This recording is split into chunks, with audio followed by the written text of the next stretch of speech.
નમસ્કાર વિદ્યાર્થી મિત્રો, હાર્દિક સ્વાગત છે તમારું એજ્યુકેશન ઇન ગુજરાતી ચેનલ પર. આજનો આપણો ટોપિક છે ધોરણ 9 વિષય હિન્દી, ચેપ્ટર 10. તેમનું નામ છે ભારત ગૌરવ. સાહિત્ય પ્રકાર છે પદ્ય અને તેમના કવિ છે મૈથિલી શરણ ગુપ્ત. તેમાં આપણે વિભાગ 1માં પદ્ય આધારિતમાં જોઈએ. પહેલો પ્રશ્ન કે સही विकल्प चुनकर रिक्त स्थानों की पूर्ति कीजिए. खाली जगह पहले है भारत को ऋषि भूमि कहा गया है. दूसरी है वृद्ध भारत वर्ष ही संसार का शिरमोर है. तीसरी है विधि ने नर सृष्टि का विस्तार यहीं से किया है. चौथी है भारत के निवासी आर्य हैं. पांचवी है आर्यों की संतान आज अधोगति हो गई है. दूसरा प्रश्न है काव्य पंक्ति पूर्ण कीजिए. उसमें है भूलोक का गौरव प्रकृति का पूर्ण लीला स्थल कहाँ, फैला मनोहर गिरी हिमालय और गंगा जल जहाँ. काव्य पंक्ति दूसरी है यह पूर्ण भूमि प्रसिद्ध है, इसके निवासी आर्य है. विद्या कला कौशल सबके जो प्रथम आचार्य हैं. तीसरी काव्य पंक्ति वे आर्य ही थे जो कभी अपने लिए जीते न थे, वे स्वार्थ रात हो मोरु की मदिरा कभी पीते न थे. प्रश्न तीसरा है निम्नलिखित प्रश्न के उत्तर एक एक वाक्य में लिखिए. इसमें पहला प्रश्न है भारत को प्रकृति का लीला स्थल क्यों कहा गया है. उसका उत्तर है भारत में हिमालय के समान मनोहर पर्वत तथा गंगा जैसी पवित्र नदियां हैं, इसलिए इस देश को प्रकृति का लीला स्थल कहा गया है. प्रश्न दूसरा है भारतवर्ष को वृद्ध क्यों कहा गया है. उसका उत्तर है भारत संसार का सबसे पुराना देश है, इसलिए उसे वृद्ध कहा है. प्रश्न तीसरा है विधाता ने नर सृष्टि का विस्तार कहाँ से किया है. उसका उत्तर है विधाता ने नर सृष्टि का विस्तार भारत से किया है. प्रश्न चौथा है आर्य किन किन विषयों में आचार्य थे. उसका उत्तर है आर्य सभी तरह की विधाओं तथा कला कौशलों में आचार्य थे. प्रश्न पांचवा है आर्यों की संतान आज किस स्थिति में जी रही है. उसका उत्तर है आर्यों की संतान आज अधोगति में जी रही है. प्रश्न छठा है आर्यों की क्या विशेषताएं रही हैं. उसका उत्तर है आर्य हमेशा स्वार्थ से अधिक परोपकार को महत्व देते हैं, वे मोह से दूर रहते हैं और निष्क्रिय रहना पसंद नहीं करते. प्रश्न सातवां है भारत किसका प्रथम भंडार है.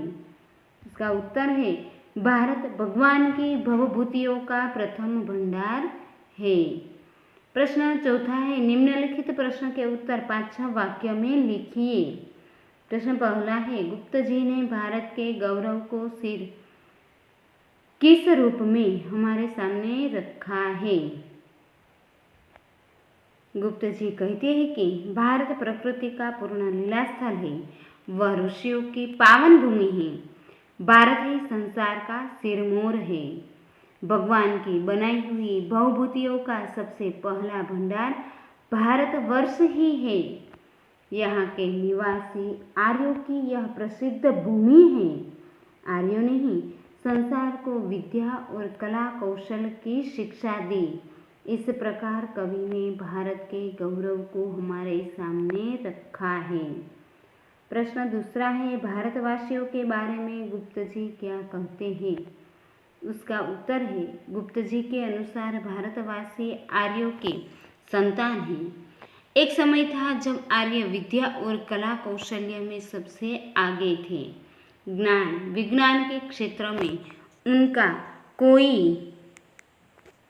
मुकाबला नहीं कर सकता था, परंतु उन महान आर्यों की संतान होकर भी आज भारतवासी अधोगति में पड़े हुए हैं. प्रगति की दौड़ में वे बुरी तरह पिछड़ गए हैं, फिर भी अपने महान पूर्वजों के उच्च आदर्शों को वे भूले नहीं हैं. प्रश्न तीसरा है, आर्यों के उच्च चरित्र के बारे में गुप्त जी ने क्या कहा है? उसका उत्तर है, गुप्त जी कहते हैं कि आर्य ऊंचे आदर्शों के साथ जीवन जीते थे। परोपकार ही उनके जीवन का उद्देश्य था। दूसरों के लिए जीने में ही वे अपने जीवन की सार्थकता मानते थे। स्वार्थ की भावना से वे कोसों दूर थे। वे कर्मवीर थे। निष्क्रिय होकर बैठना वे नहीं जानते थे। इस प्रकार गुप्त जी ने आर्यों के उच्च चरित्र की प्रशंसा की है।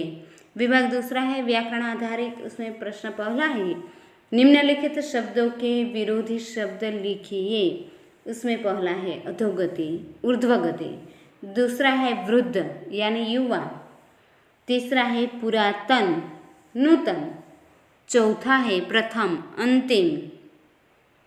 पांचवा है विस्तार, संकुचन। छठा है पुण्यभूमि, पापभूमि। सातवां है उत्कर्ष, अपकर्ष। आठवां है उच्च, निम्न। नौवां है निश्चेष्ट, अनिश्चेष्ट। 10वां है मौजूदगी, गैर मौजूदगी। प्रश्न दूसरा है, निम्नलिखित शब्दों के पर्यायवाची शब्द लिखिए। उसमें पहला है हिमालय यानी हिमगिरी।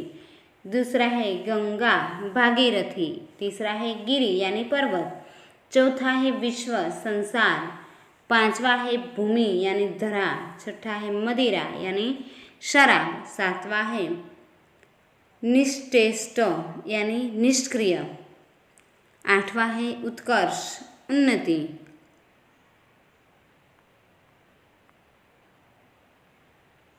प्रश्न तीसरा है, निम्नलिखित शब्द समूह के लिए एक शब्द लिखिए। उसमें पहला है पृथ्वी पर बसा हुआ संसार, भूलोक। दूसरा है पवित्र क्रीड़ाभूमि, लीला स्थल। तीसरा है मन को हरने वाला, मनोहर। चौथा है आदर्श आचरण करने वाला, आचार्य। पांचवा है केवल अपना स्वार्थ देखने वाला, स्वार्थसा। प्रश्न चौथा है, निम्नलिखित शब्द के उपसर्ग पहचान कर लिखिए। उसमें पहला है संसार, सम प्लस सार। दूसरा है प्रसिद्ध, प्र प्लस सिद्ध। तीसरा है प्रकृति, प्र प्लस कृति। चौथा है अनुसार, अनु प्लस सार। पांचवा है निश्चेष्ट, निह प्लस चेष्ट। छठा है अधोगति, अधः प्लस गति। सातवां है निष्क्रिय, निह प्लस क्रिय। आठवां है प्रगति, प्र प्लस गति। नौवां है सम्मान, सम प्लस मान। 10वां है आभूषण, आ प्लस भूषण। 11वां है उन्नत, उत प्लस नत। 12वां है विज्ञान, वि प्लस ज्ञान। प्रश्न 5वां है, निम्नलिखित शब्दों के प्रत्यय पहचान कर लिखिए। उसमें पहला है निवासी, निवास प्लस ई। दूसरा है शिक्षित, शिक्षा प्लस ईत। तीसरा है विद्यार्थी, विद्या प्लस अर्थी। चौथा है राष्ट्रीय, राष्ट्र प्लस ईय। पांचवा है शानदार, शान प्लस दार। छठा है प्रकृति, प्रकृत प्लस ई। सातवां है मौजूदगी, मौजूद प्लस गी। आठवां है आचार्य, आचार्य प्लस य। नौवां है दयनीय, दया प्लस निय। 10वां है उच्चता, उच्च प्लस ता। 11वां है पूर्वज, पूर्व प्लस ज। 12वां है विकसित, विकास प्लस स। प्रश्न छठा है, निम्नलिखित प्रत्येक वाक्य में से भाववाचक संज्ञा पहचान कर लिखिए। उसमें पहला है मानव सृष्टि का विस्तार भी यहीं से हुआ, विस्तार। दूसरा है आज देश की दशा अच्छी नहीं है, दशा। तीसरा है भारतवर्ष की धरती की पवित्रता सारे विश्व में प्रसिद्ध है, पवित्रता। चौथा है वे कभी अपने लाभ से मोहित नहीं होते, लाभ। पांचवा है उपकार करने वाले निष्क्रिय कैसे बैठ सकते हैं, उपकार। और छठा है पराजित होने के बाद महान राजा की अधोगति हुई, अधोगति। सातवां प्रश्न है, निम्नलिखित प्रत्येक वाक्य में से विशेषण पहचान कर लिखिए। पहला है भारत प्रकृति के पावन क्रीड़ा भूमि है, पावन। दूसरा है मैथिली शरण गुप्त जी ने आर्यों के उच्च चरित्र की प्रशंसा की है, उच्च। तीसरा है हिमालय भारत का मनोहर पर्वत है, मनोहर। चौथा है भारतवर्ष में गंगा जैसी पवित्र नदी नहीं है, पवित्र। पांचवा है भारत संसार का सर्वश्रेष्ठ देश है, सर्वश्रेष्ठ।